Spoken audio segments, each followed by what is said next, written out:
Hey everybody, my name is Max and these are my group mates Donald and Joe, and today I'm going to walk you through how we made a self-balancing robot.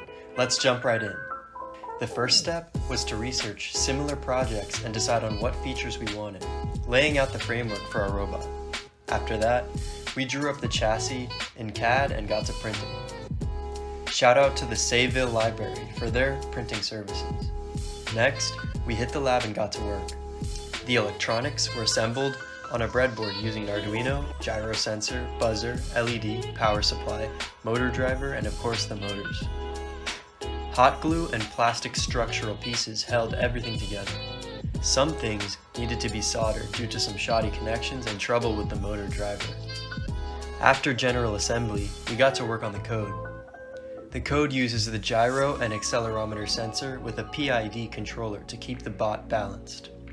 Shout out to Instructables for the basic framework. The code was written onto this Arduino. Major improvements were needed in order to incorporate our LED and buzzer features, as well as to adjust PID parameters on the fly without having to reprogram. This is the robot after final assembly. We were finally ready for testing, and the robot performed great. It lights up when it's within 5 degrees of the target angle and responds perfectly when it leans in a particular direction. If it wasn't for the inside electronics and programming, this thing would fall flat on its face immediately. We learned a lot about mechatronics during this project, all thanks to Professor Fakari.